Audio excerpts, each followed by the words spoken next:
The quality of games is just gonna out of this world. Out of this world. I'm just gonna sip on some water here 1 second.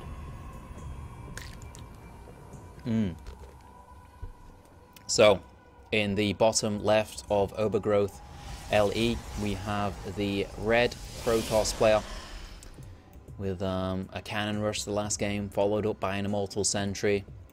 Filthy, filthy play in the eyes of a Zerg player. It is Invictus Gaming's Jim. Chinese player coming through the Chinese qualifier. Along with Tudming there, looking to get through to IEM Toronto, looking for his free flights, his free hotel, paid if he does manage to get through this qualifier. Jaedong is definitely the favoured player in this series, and he is up here in the top right of the map, in the blue. The Zerg from Evil Geniuses, Jaedong, going for the safe pull first this time after getting cannon rushed that last game. And now Jim's is going to play the mind game, you know? Cannon rush the first game, Jaedong goes hatch first, Nexus first in the next game. Is this going to be the Nexus Gate Cyber? It definitely looks like it, because he has got this pylon in the main base here. And Nexus Gate Cyber is one of the most greedy builds that a Protoss can go for. I mean, it is the most greedy build that a Protoss can go for.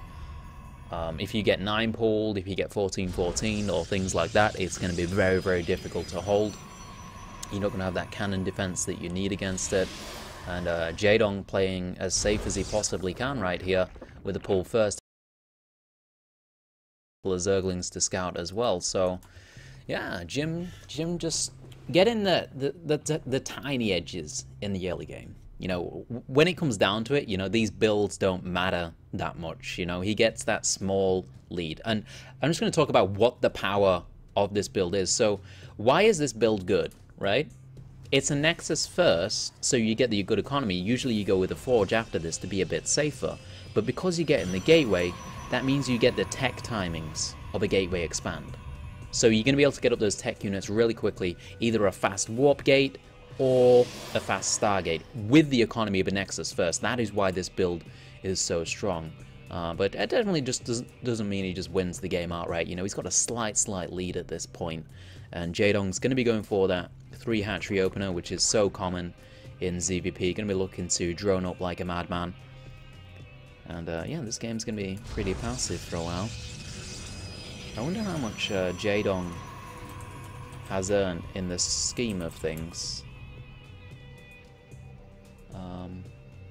Oh, it looks like the SC2 earnings website is dead. Oh, it's dead. Oh, that's sad.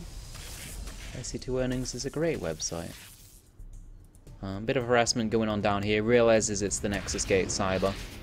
And yeah, he's going to be looking to be as greedy as he possibly can against this. I just want to have a look at Jaedong's lifetime earnings. So in SC2, Jaedong has earned $150,000. That's a lot of money for playing a video game. Not bad. Not bad at all. So that's really nice for Jaedong. He will be looking to go through this qualifier as well. Like I said, he's probably the favoured player in this series. If you asked who's going to win, Jaedong or Jim, most people would probably vote for Jaedong, I assume. Jaedong just going for the scouting information here. A couple of gateways coming down for Jim. What exactly is Jim doing here? He's boosting out that blink. Oof. Alright. But the scout's coming in. Jim hasn't noticed the scout. He hasn't noticed this. He's coming in. Jim! Wake up, Jim! Jim, wake up! It's getting in. He's going to see the fast blink right here. And that is not what Jim wanted. Wait, he's... Oh yeah, he does see it. He should see a chrono boost on there or something. But yeah, Jaedong does see the fast blink right there, and a bunch of gateways going to go down. I do believe this is the 2-gas blink. This is an extremely powerful all-in that has just come up recently. I think it was used in WCS by someone, and it's been popping up on the ladder. A bunch of other people using it as well. Just 2 gases and blink stalkers. A lot of gateways. Very, very hard to hold. Speed is on the way for Jaedong. He's going for the Roach defense. How many drones does he have? 48 drones. Total just 10 more than Jim here. Pylon is out on the map. Jaedong sees everything. He knows exactly what is coming. But does he have what it takes to hold it? Does he have the right balance between economy and units? Will he have the micro, the decision making in the engagement to be able to hold it? Because that matters a lot against blink stalkers. You know, it's really easy to just run off creep thinking you're going to win the engagement, and then the blinks go down and suddenly you're in a losing fight. He's going to look to wrap it around the back with a couple of roaches by the look of it, but Jim's already on the move. He's moving into this base looking for the kill on that third base. Bunch of units going to pop out of here. One roach gets taken down. The units looking to come from the back from Jaedong. The speed is not ready yet. Can he focus down this hatchery before Jaedong's units manage to get here? I'm not too sure. He's trying to pick up those units that are warping in on the left here. Jim blinks forward, finding these units on the right. The queen nearly gets picked off. A bunch of zerglings wasting their time right there. They need the backup from the roaches, which are over on this side, and this looks really good for Jim right here. A bunch of speedlings running in though. Now the roaches get into the engagement. Jim is right in the middle of the creep between all of the bases right here. Jaedong is going to pull all of the drones into the engagement by the looks of it. Can the roaches hold on? Jim with a big all-in with the blink stalkers here. Can he make it happen? This is a very close fight right now. The drones have gone down, and it looks like Jim might come out victorious here, but it's really hard to tell. More roaches rallying in, more zerglings rallying in, a queen in the fight as well. The stalker numbers are getting really low, and he blinks out behind the rocks, but he lost about 15 drones in that engagement, from 49 to 35, and now his production is going to be hindered because of that. And at the same time, always going in for these blink stalkers, moving off the creep, but the blink micro is good from Jim.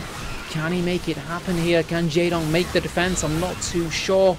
And at the same time, Jim is actually probing up behind this. He did sneak out another 2 probes there, so I think he's gonna give up on this all in at some point. As you see on the production tab there, 2 more probes on the way, so even if Jaedong holds this, Jim is going up to a massive economy behind it, and it doesn't even look like Jaedong can hold the all-in. This is going to be at the third hatchery is going to go down. 2 more roaches and 14 lings on the production tab. There's not enough units for Jaedong, and Jim with what could be an upset here. And he will be moving on. Jaedong will be going down to the losers bracket in the first series of this tournament right here. And Jim making, well, I'm not going to say making a name for himself because it's Jim. He's already famous. Very famous Protoss player, but knocking down Jaedong, that is a very nice victory for him. Zerglings rallying in. Jaedong cannot do anything at this point. I mean, he had an amazing defense against that Immortal Sentry when I thought he couldn't make it last game, but this is just devastating. He is getting decimated by these stalkers, and Jim's going to push in for the kill. Jaedong has to GG at this point. The last drone pull for Jaedong. Roaches coming in. It's not going to be enough. Jaedong cannot hold on against this, but he always fights on to the bitter end. And there we go, Jaedong falling in supply, down to 40 now. Jim going to be able to take this game, and he's going to be very happy with this victory at the start of the qualifier here, taking down one of the strongest players. And GG comes out from Jaedong. Jim